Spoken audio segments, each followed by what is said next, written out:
गत व्याख्यान में हमने एक बिंदु पर विचार किया कि हमारे घरों में विशेष वर्षा वाले दिन, शीतलता वाले दिन, वर्षा ऋतु के भोजन से भिन्न अपवाद स्वरूप तला हुआ, नमकीन, मीठा, खट्टा ऐसा भोजन का आचार्य ने विधान किया और वो घरों में होता ही है। अब ऐसे एक और सिद्धांत की चर्चा करते हैं। ये जो सिद्धांत है इसको धर्म का रूप दे दिया। पहले वाले को धर्म का नहीं था, परंपरा में था, लोग कर रहे थे, कोई नहीं कर रहा था, हो जाता था अपने आप। अब जो पक्ष है उसका आधार भी यही आयुर्वेद है। सृष्टि की जो व्यवस्था है, नियम है, वही है। क्या है?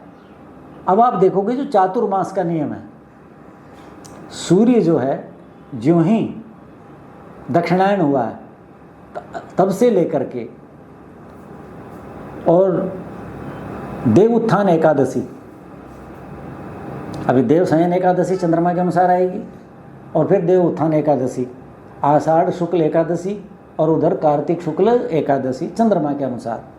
लेकिन ये जो इस समय चंद्रमा के अनुसार किया जा रहा है ये ठीक नहीं है, ये ठीक नहीं है। जैसे मैंने बताया है कि सूर्य को उत्तरायण कब करते हैं? 14 जनवरी को करते हैं। और ऐसे ही सूर्य अब दक्षिणायन जो है जुलाई में करेंगे, 13-14 तारीख को या 16 को करेंगे, निरयन पद्धति वाले, वो गलत है।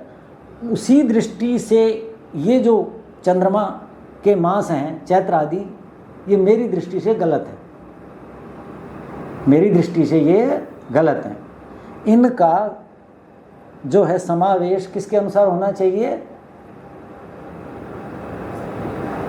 सूर्य के अनुसार होना चाहिए, सायन पद्धति के अनुसार होना चाहिए।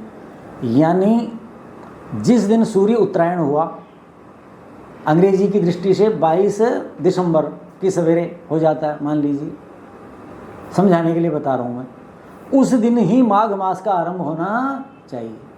माघ मास उस दिन आरंभ होना चाहिए जिस दिन सूर्य उत्तरायण हुआ। वो तो माघ मास कौन सा हो गया? सूर्य का।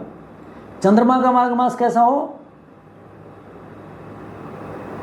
पहली सूर्य उत्तरायण होते ही सूर्य के माघ मास के बाद पहला जब शुक्ल पक्ष प्रतिपद आए उसी दिन से माघ मास आरंभ हो जाना चाहिए। और उसके अनुसार फिर ये चैत्र आदि सारे महीने चलने चाहिए और उसके अनुसार ये ठीक हो जाएगा। फिर अब ये जो चातुर्मास है ये विलंब से जा रहा है, बहुत देर से जा रहा है। वर्षा ऋतु तो आरंभ 20 जून से हो गई यहाँ, और दक्षिण में और पहले हो गई। और चातुर्मास कब होगा? अब एकादशी जो है, आज अष्टमी है शायद, मान लीजिए एकादशी कब आएगी?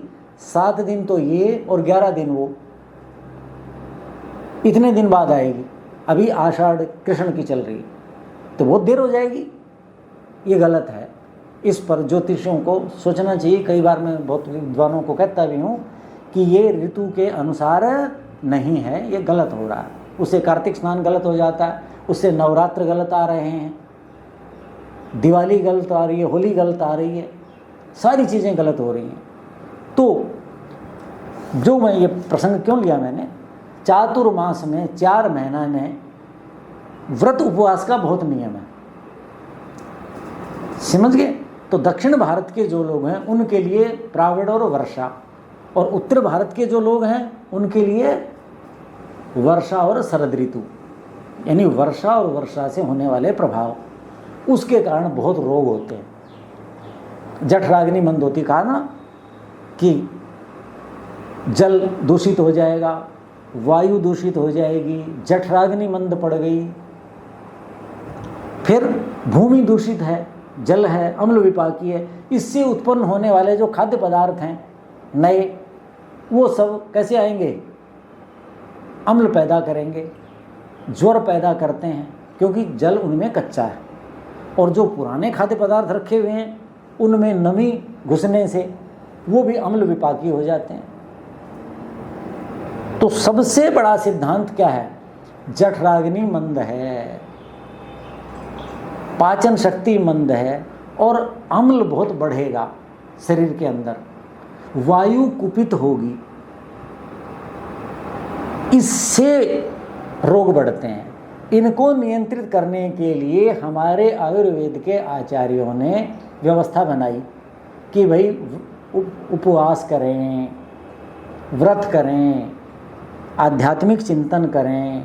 अब आयुर्वेद के व्यक्ति के कहने से, आचार्य के कहने से संसार मानता नहीं। जैसे मुझे एलोपैथी के डॉक्टर कहते हैं कोई बात हो, मैं कहिए देखो सगोत्र विवाह हो रहे हैं, सपिंड विवाह हो रहे हैं, ऐसे हो रहा है, इससे दोष बढ़ रहे हैं, थैलेसीमिया के तरह तरह के रक्त के दोष बढ़ रहे हैं, बहुत रोग बढ़ रहे हैं। तो मैंने कहा जी उनको समझाओ। तो एलोपैथी के डॉक्टर मुझे कहते हैं डॉक्टर साहब हमारे कहने से लोग नहीं मानते, आप कहोगे तो आपके कहने से मानेंगे। क्यों? कि भाई आप संस्कृत के आचार्य हैं, शास्त्र की बात करते हैं, तो आपका कहना मानेंगे। तो ऐसे ही जो चिकित्सा है, जगत है, उसमें और अध्यात्म में अंतर है। चिकित्सा जगत की बात व्यवस्था से मानता है व्यक्ति, दुखी है, रोगी है इसलिए। आध्यात्मिक जो व्यक्ति कहता है, मंदिर का पुजारी, साधु, महात्मा, जिसके जीवन में सादगी है, तप है, त्याग है, इसके जीवन में सरलता है कि भी ये व्यक्ति तो अच्छी बात कहता है, ऐसा विश्वास इस पे हो जाता है, चाहे वो खराब भी है। इस समय तो बहुत बुरी हालत है, खराब ज़्यादा हैं और लोग उनको अच्छा मान करके कर रहे हैं। जिसके पास पद, पैसा, प्रतिष्ठा है, वो अच्छा रह ही नहीं सकता। क्यों? इन तीनों में इतनी ताकत है कि उसको अच्छे को अच्छा रहने ही नहीं देंगे। ये बात मैं कह रहा हूँ। मैं किस पे कह रहा हूँ? शास्त्र के और साहित्य के आधार पे कह रहा हूँ। आप जितने भी लाल कपड़े वाले, जितने भी सफ़ेद दाढ़ी वाले देख लीजिए, जितने भी धर्म, जितने जिनके पास धन संपत्तियाँ, चेले चेलियाँ, बहुमत जिनके पास ज़्यादा है, उतनी ही विकृतियाँ अधिक मिलेंगी। क्योंकि ये चीज़ें ऐसी हैं, ज़्यादातर महाराज कहलाते हैं। महाराज कौन है? महाश्चर्य राजा। जो राजाओं में राजा है वो महाराज कहलाता है।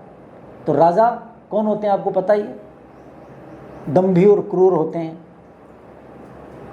कितने उनमें दोष होते हैं। तो जो राजाओं का राजा होगा, यानी राजा कौन है? जिसके पास शक्तियाँ ज़्यादा हैं।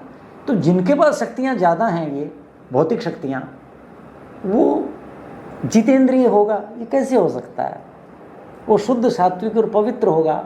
मुझे तो ये बात सृष्टि नियम के विरुद्ध लगती है।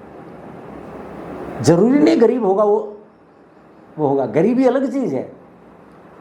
होते हुए भी इच्छा न रखना, इस बात को समझना कि ये चीज़ मेरे में आ गई, मैं ये चीज़ रखूँगा तो मुझ में विकार आ जाएंगे, इसलिए त्याग करना। महात्मा बुद्ध की तरह, महावीर स्वामी की तरह, आचार्य शंकर की तरह, आचार्य दयानंद की तरह, कितने समृद्ध। इन भौतिकताओं में विकार हैं, इसलिए मैं इसका त्याग कर रहा हूं। उससे जो पवित्रता आती है, निरीह अकिंचन, जिसके पास कुछ भी नहीं है, मैं अकिंचन बनूंगा, निरीह, मेरी कोई इच्छा ही नहीं है, ऐसा व्यक्ति आध्यात्मिक होता है। ठीक है? तो उसका जो कहना माने। इसलिए आयुर्वेद के आचार्यों ने धार्मिक जो लोग हैं, आध्यात्मिक जो लोग हैं, उनसे कहलवाया कि चातुर्मास में व्रत उपवास करो। चिंतन किनका है? आयुर्वेद के लोगों का। क्योंकि आध्यात्मिक जो लोग हैं वो आयुर्वेद तो जानते नहीं, मोटी मोटी बातें जानते हैं। तो उन्होंने उनसे, मुझे लगता है कि आयुर्वेद के आचार्य जो हैं पीयूष पाणी होते थे। चरगन लिखा है कैसा होना चाहिए? पीयूष, उसका हाथ ही अमृतमय होना चाहिए। वो जिसको छू दे बस उसको लगे रोगी को कि अब मैं ठीक हो जाऊंगा, मुझे अमृत के हाथ का स्पर्श हो गया। ऐसा आचार्य होना चाहिए। समझ गए कि नहीं? आतुर रोगी से जो द्वेष न करे, ऐसा लिखा, आतुरे भे न द्रोहियेत, कभी द्रोह न करे, ऐसा होना चाहिए। तो वो हित चाहता है समाज का।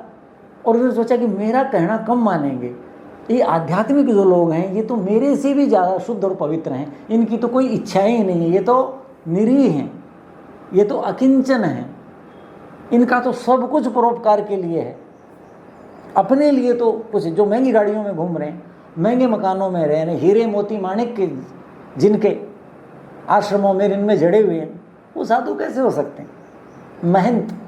भारत में दो परंपराएं, एक संत परंपरा, एक मठाधीश परंपरा। ये मठाधीश लोग होते हैं, संत वो लोग होते हैं, समझ गए? न्यूनतम आवश्यकता, अपना सब कुछ दे देना, समाज के लिए लगा देना। तो उनसे कहलवाया कि चातुर्मास में व्रत उपवास करो, चातुर्मास में व्रत उपवास करो। क्यों कहा? ये बताया, वायु आदि कुपित होते हैं, जल जो है अम्ल विपाकी हो जाता है, जठराग्नि मंद है, और अब 4 महीने रोगी रोग होंगे। देखना, तो ये चातुर्मास में ये नियम है। तो क्यों कहा कि देखो, अग्नि संरक्षकत्वता, अग्नि की रक्षा करो। मनुष्य अग्नि की रक्षा करे। क्यों? रक्षा किसकी होती है? जिसके पास बहुत ज़्यादा है, तो ले जाओ, उठा दो, फालतू है, कोई नहीं, ले जाओ, अरे और बहुत है, अरे ले जाने दो। कोई न ले जाए तो दान ही देता है आदमी, भाई हमारे पास तो ये चीज़ ज़्यादा है, ले लो। जिसके पास कम हो वो संभाल के रखता है, बचा के रखता है, देख के रखता है। तो अग्नि क्या है? हम सब की वर्षा ऋतु में दुर्बल है, कम है, क्षीण है। तो व्यक्ति को अपनी अग्नि की रक्षा करनी चाहिए। अग्नि की रक्षा किससे होगी बताया? उपवास करोगे तो अग्नि का उपयोग कम होगा। अग्नि किसका नाम है? पाचक रस। शरीर के जो पाचक रस हैं, जो भोजन आदि को खाद्य पेय को पचाते हैं, उसका नाम अग्नि है। तो उनका यदि खर्च करते रहोगे तो कमजोर रहेंगे, उनको बचाओ, इसका व्यय कम करो। इसलिए क्या कहा? ये इस दिन ये उपवास करो, इस दिन ये करो, इस दिन ये करो। उसके फल बता दिए, लाभ तो है ही, और उनको महिमा मंडित कर दिया, उनमें चमत्कार जोड़ दिया, देवी आधान कर दिया, क्योंकि उसके बिना लोग करेंगे नहीं। जब तक लोभ नहीं दोगे, किसी को यूँ कहें कि जी आप बीमार हो जाओगे, नहीं आप उपवास करा करो, तो करेंगे? मुझे क्या ज़रूरत है करने की, मैं कब बीमार होता हूँ, चाहे वो 3 दिन बाद हो जाए। मानेगा नहीं, उसको लोभ देना पड़ेगा। ये लाभ करोगे तो ये लाभ होगा, ये उपवास करोगे, ये व्रत करोगे तो ये लाभ होगा, ऐसा कहना पड़ता। तो क्या कहा? अग्नि संरक्षण बता, अग्नि की रक्षा करते हुए मनुष्य को उपवास आदि करना चाहिए। और उपवास जब नहीं करेंगे, खाना है तो क्या खाना है? यव गोधूम भोजन, यव जौ खाना चाहिए, गोधूम गेहूं खाना चाहिए, ये कहा। सालया, शाली धान का एक प्रकार होता है, आपको तो पता है कि नहीं? पहले आपको याद हो, जैसे अभी नया अन्न आया है, जो चने गेहूं आए हैं ना अभी नए, तो ये अन्न नहीं खाए जाते थे, वर्षा के बाद खाते थे। क्यों? बोले इनके अंदर ताकत। पहले नया गेहूं खाते थे, लोगों को दस्त लग जाते थे। क्यों? उसके अंदर गर्मी होती थी। तो पुराना ही चला आ रहा होता था, उसकी गर्मी शांत हो चुकी होती थी, इसके अंदर गर्मी है। जब वर्षा ऋतु जब एक निकल जाती है जिस अन्न से, तो उसकी गर्मी शांत हो जाती। या ऐसे करते थे कि भी पुराना तो नहीं है, ये नया गेहूं आदि इनको धो लो, धोते थे, पानी में छोड़ते थे, फिर सुखा लेते थे ताकि उसकी गर्मी शांत हो जाए। ऐसे था पुरानी परंपरा में। अब तो संसार बिल्कुल ही बावड़ा हो रखा। जो घर ही नहीं खाते, बाहर का खा रहे हैं, अब उनको क्या समझाएं? उनको क्या समझाएं? जो धूप में मई जून में कंबल ओढ़ के बाहर सोए, उसकी तरफ से तो जाना भी नहीं चाहिए, दूर से जाओ। समझाना तो दूर रहो, आपको ही पता नहीं क्या बोल देगा। तो जो बाहर का भोजन कर रहे हैं, बाहर की चीज़ों में शान समझ रहे हैं, ये समझ रहे हैं, तीसरे दिन नहीं, वहाँ कॉकरोच निकल गया, वहाँ ये निकल गया, उसमें ये गंदा मिल गया, ये मिल गया। अरे आपको स्वस्थ रखने के लिए कौन कारोबार करे बैठा है? आपको स्वस्थ रखने के लिए, अपने लाभ के लिए कारोबार कर रहे हैं। और उन भोजनों को हमारे, उनको क्या समझाएंगे? नहीं समझा सकते, समझ में भी नहीं आएंगी बात। लेकिन हम तो उनके लिए प्रयास कर रहे हैं जिनका भारतीय संस्कृति के प्रति, भारतीय शास्त्र परंपरा के प्रति आदर भाव है। उनके लिए हमारा ये प्रयास है कि भाई उनको अच्छी बात पता चले, ऋषि मुनियों की बातें हैं वो धारण कर लेंगे, कुछ हम जितना हो सके। तो इस ऋतु में कौन सा अन्न खाना चाहिए? पिछले वर्ष का कौन सा करना चाहिए? क्योंकि जल्दी पाचन होगा उसका, और उससे अम्ल नहीं बनेगा। नए अन्न क्या होगा? जल्दी पचेगा नहीं और अम्ल बनेगा, एसिड बनेगा। और अम्ल बनेगा तो प्रकृति से ही पहले है।